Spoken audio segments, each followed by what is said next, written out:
Oke bro, jadi kebanyakan dari para INFP, uh, saya sebutnya kita lah, kita itu sering dianggap sebagai orang yang paling susah untuk bahagia karena kita mengalami banyak tekanan dalam hidup. Kita merasa bahwa dunia ini tidak sesuai dengan apa yang kita miliki. Saya juga tidak menyangkal bahwa untuk suatu kebahagiaan atau kesenangan lah ya itu hanya bertahan sebentar buat kita. Tapi kita benar-benar merasakan itu. Tidak seperti orang lain yang mungkin hanya merasakan biasa-biasa saja ketika bahagia. Kita bisa memaknai sebuah kebahagiaan dengan cara yang sederhana. Cara apapun, sesuatu yang sederhana, kita bisa merasakannya, kita bisa merasakan bahagia, sangat-sangat bahagia. Itu salah satu kelebihan kita ya. Namun di samping itu, kita sudah tahu sendiri bahwa kalau kita merasa mudah bahagia, kita juga mudah menderita. Nah ini perlu diketahui bahwa INFP itu ups and down ya. Jadi mudah naik juga mudah turun. Kita mudah berganti perasaan. Kita kemudian bahasanya. Namun begini teman-teman, saya bukan mau mengajari untuk cara kita bahagia, tapi saya hanya sekedar sharing saja. Karena kalau bahagia, kalian pasti sudah tahu sendiri, mungkin kalian lebih pintar daripada saya dalam hal mencari kebahagiaan. Tapi di sini saya akan sharing beberapa hal yang membuat saya pribadi bahagia. Saya bisa enjoy menikmati hidup, saya bisa ngecas energi saya. Jadi ketika saya down, saya bisa up lagi. Oke,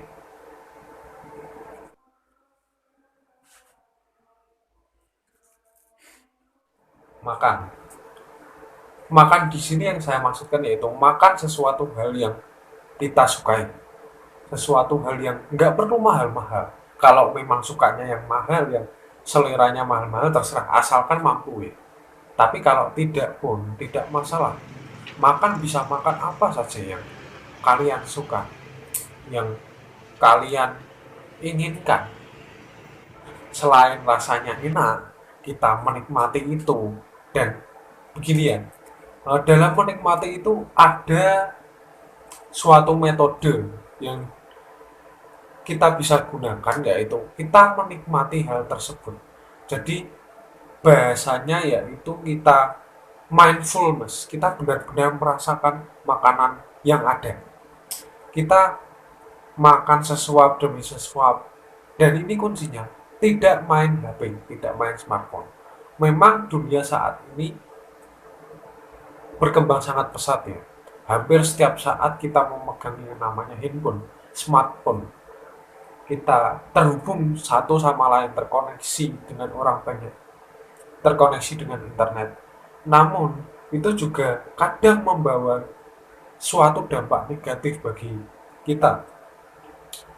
Kita tidak bisa menikmati, terutama menikmati makanan atau kehidupan yang kita jalani saat ini. Nah, maka dari itu usahakan makan dengan cara yang paling nikmat. Entah dengan mendengarkan musik tidak apa-apa, namun kita tetap terfokus kepada makanan kita. Kita makan sesuap demi sesuap, dirasakan, dan itu wah enak sekali. Oke, di samping itu kita juga dalam membuat makanan itu kita bisa memasaknya, memasak dengan penuh perasaan. Nah ini mungkin orang lain memasak biasa aja ya, masak tinggal cemplungin cemplungin, oke, lalu digoreng, oseng oseng oseng udah jadi. Tapi bagi kita pengguna feeling introvert, kita bisa merasakan bahwa ternyata masak itu enak sekali. Ketika kita menikmati itu, masak pun akan terasa sangat nikmat. Nah, Tapi memang itu tidak bisa misalkan setiap saat ya, setiap hari. Nggak apa-apa, nggak masalah. Saya juga memahami itu karena saya juga kesulitan kalau dalam setiap hari saya harus masak. Tapi di saat-saat tertentu saya pengen masak, saya akan masak sendiri, saya makan sendiri. Dan itu benar-benar mindfulness. Saya benar-benar menikmati itu. Jadi selain makan, kita juga masak sendiri. Memang butuh waktu ya.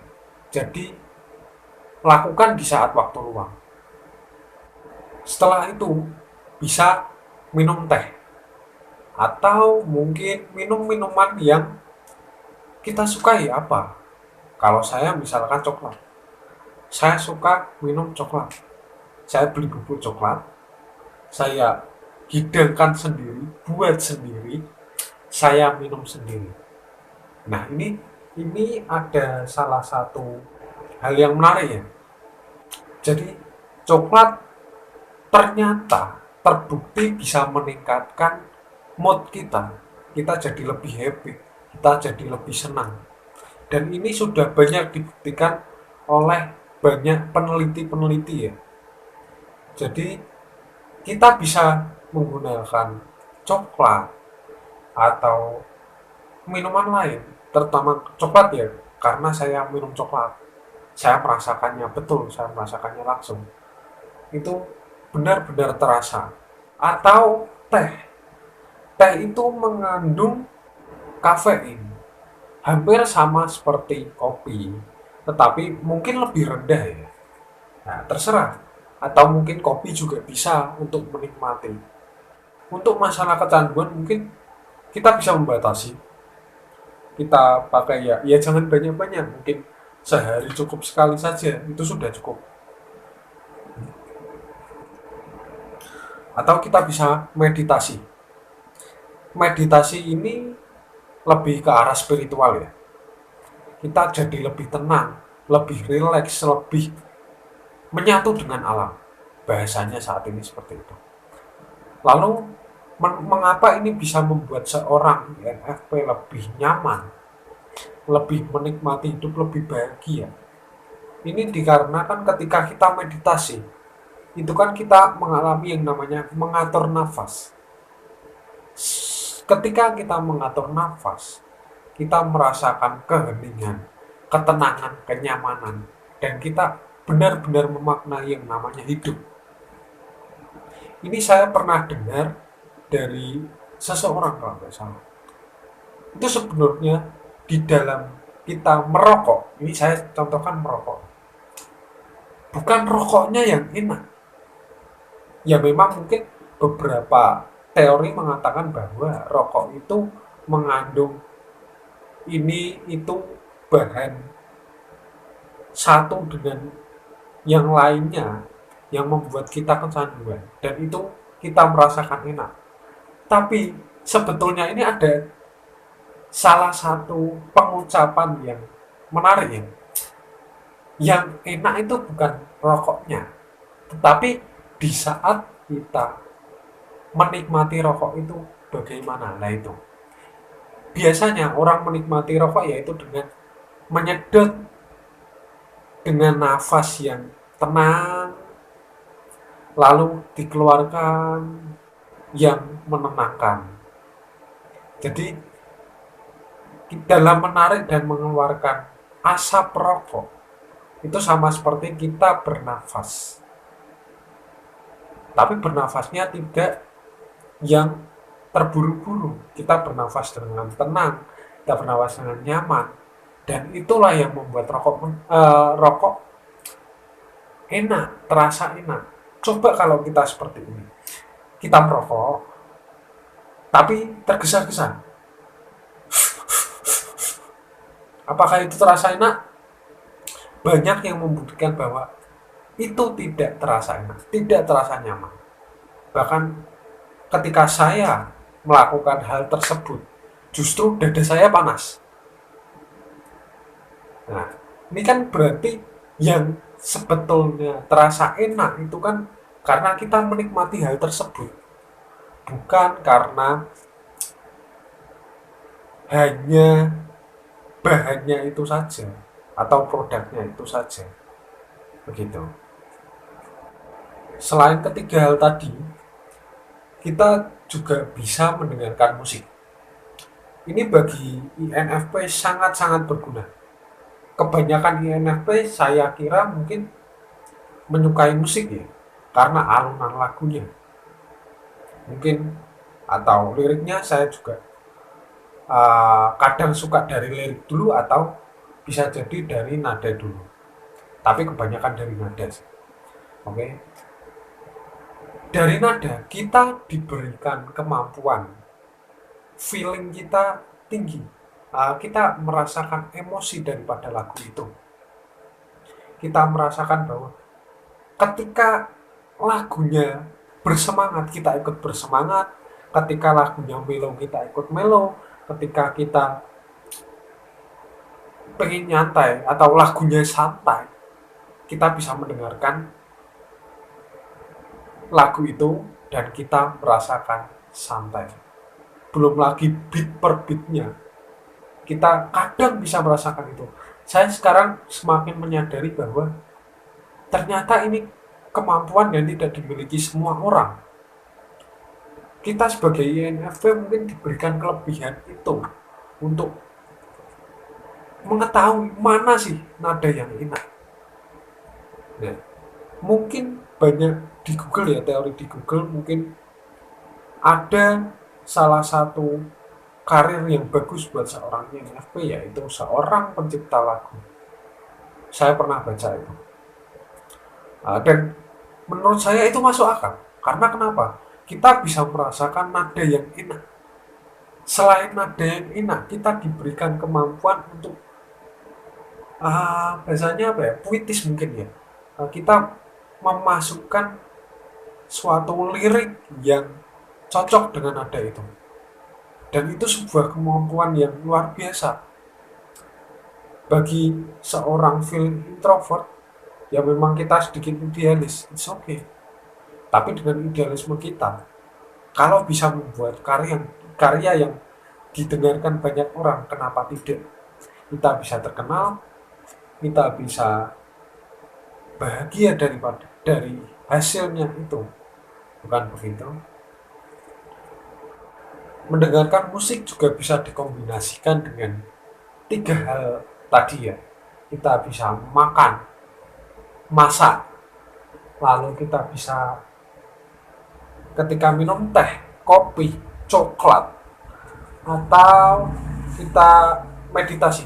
Namun meditasi ini lagunya pilihan, tidak bisa sembarangan. Kalau kita meditasi lagunya rock kan nggak mungkin banget, ya kan? Ini salah satu kesukaan saya yang selanjutnya, yaitu mengedit video. Dalam mengedit video ini memang saya cenderung lebih idealis ya. Saya nggak suka dipaksa harus begini begitu.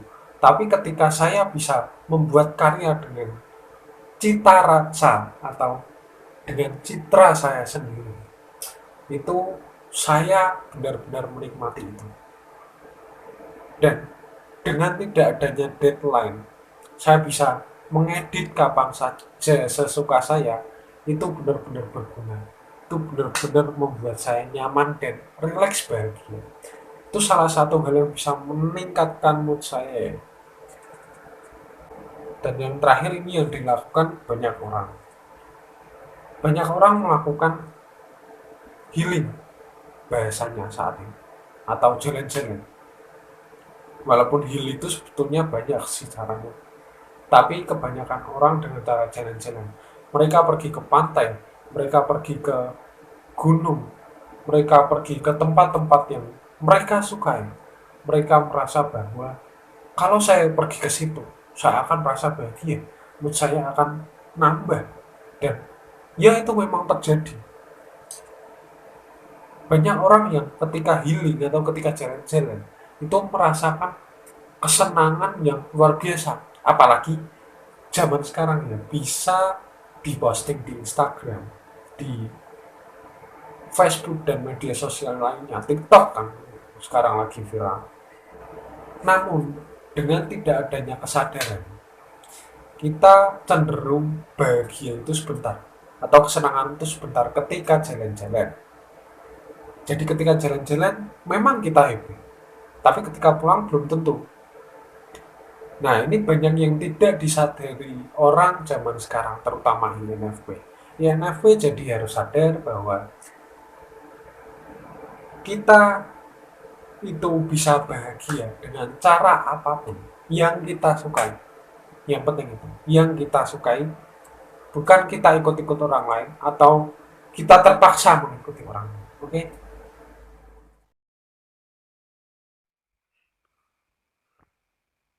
Media sosial memang berdampak sangat besar bagi kehidupan manusia. Mulai beberapa tahun belakangan, itu sedang marak-maraknya media sosial. Mungkin bisa dari Facebook, saya tahunya itu. Lalu Instagram, saat ini muncul yang lagi viral yaitu TikTok. Di balik dampak positifnya, kita mudah terhubung dengan lingkungan atau dengan orang lain. Ternyata media sosial membawa dampak yang bisa dikatakan negatif juga bagi kehidupan manusia. Kita jadi berubah secara perilaku dalam hal sosial maupun spiritual. Dalam hal sosial kita bisa melihat sendiri bahwa kita ketika misalnya kumpul, kita lebih mengutamakan foto lalu kita posting dan merasa bahwa kita sudah dekat dengan orang lain. Dalam hal spiritual apalagi, kita jadi sedikit-sedikit lihat HP, sedikit-sedikit posting, sedikit-sedikit melihat orang lain yang ada di media sosial kita lebih hebat, lebih kaya, lebih senang, dan kita merasa minder. Bahasa zaman sekarang insecure. Tapi kita semakin jauh dari dunia spiritual. Kita semakin tidak mengenal diri kita sendiri. Kita semakin tidak mengenal adanya Tuhan. Bahkan kita menuhankan hal lain, yaitu kesuksesan, kepopuleran, dan mungkin kebahagiaan yang semu. Saya sebagai seorang INFP sangat-sangat terpengaruh oleh media sosial. Kadang media sosial membawa saya ke feeling atau ke perasaan mood yang naik turun ya. Seketika saya bisa happy, bisa bahagia. Namun tiba-tiba saya bisa down. Dan itu cukup dalam. Ini mungkin karena banyak faktor, tapi yang saya tahu dan saya pahami, ini ketika saya melihat sesuatu yang tidak mengenakan di media sosial, dan memang banyak ternyata yang tidak mengenakan dan saya ikuti, itu membuat saya menjadi iri. Saya juga kadang menjadi malas melihat itu. Saya menjadi seseorang yang pemarah gara-gara media sosial. Misalkan, ketika melihat seseorang itu lebih sukses, bukannya saya bahagia, tetapi saya menjadi tertekan, saya menjadi iri dengan orang itu. Kenapa orang lain menjadi sangat mudah dalam meraih kesuksesan, mendapatkan uang banyak misalkan, tapi saya nggak bisa-bisa. Dari dulu saya mengalami kegagalan demi kegagalan. Bahkan dengan diri saya sendiri, saya mengalami suatu bentrokan. Saya mengalami tidak penerimaan pada diri saya sendiri pada awalnya. Namun setelah berangsur-angsur saya mulai mengurangi yang namanya media sosial, saya merasakan dampak yang cukup signifikan ya. Saya jadi memikirkan diri saya sendiri. Saya menjadi memikirkan perkembangan dari diri saya sendiri dalam mungkin mencapai kesuksesan atau apapun. Saya tidak terlalu melihat orang lain saat ini. Saya lebih melihat ke dalam diri saya sendiri. Apa potensi saya, apa yang bisa saya gali, apa yang cocok dengan saya. Bahkan saat ini saya berpikir bahwa saya ingin berkarir di bidang yang saya sukai. Dan mungkin ini lebih dikenal di masyarakat dengan kata passion. Saat ini saya sedang men-challenge diri saya bahwa saya ingin stop media sosial. Saya akan coba dulu beberapa, mungkin 1 minggu dulu ya. 1 minggu pertama saya akan rasakan bagaimana dampaknya bagi diri saya. Semoga saya bisa melaluinya dan juga saya nanti bisa men-share kepada teman-teman sekalian. Oke, banyak yang mengatakan bahwa seorang INFP itu memiliki hati yang lembut, hati yang tulus. Kita bisa memberikan suatu hal tanpa menerima imbalan apapun. Kita tidak mengharapkan imbalan apapun. Nah, ini bisa kita salurkan ke suatu kegiatan nirlaba ya. Kita bisa membantu orang lain dan kita mungkin dalam agama mendapatkan suatu pahala atau mungkin bahasa gampangnya kita menanam benih yang baik. Kita menanam benih yang baik dan suatu saat entah kapan saya percaya bahwa kita akan senantiasa dibalas, di mana seperti dalam suatu firman dalam agama saya mengatakan bahwa ketika kita memberi, kita tidak akan menjadi miskin. Kita akan dihindarkan dari suatu kemiskinan. Memang saya mungkin bukan orang yang terlalu religius ya. Saya bukan orang yang baik dalam beragama. Namun satu hal ini saya sangat pegang, di mana ketika kita menaburkan benih yang baik, kita pasti akan menuai yang baik. Untuk mengikuti kegiatan nirlaba ini, kalau kita memang tidak bisa melakukannya sendiri, kita bisa mengikuti suatu organisasi atau mungkin komunitas ya. Nah, lalu selain kita bisa membantu orang lain, kita bisa bertemu orang lain dan kita mendapatkan pengalaman dari lingkungan itu. Sekian video kali ini. See you.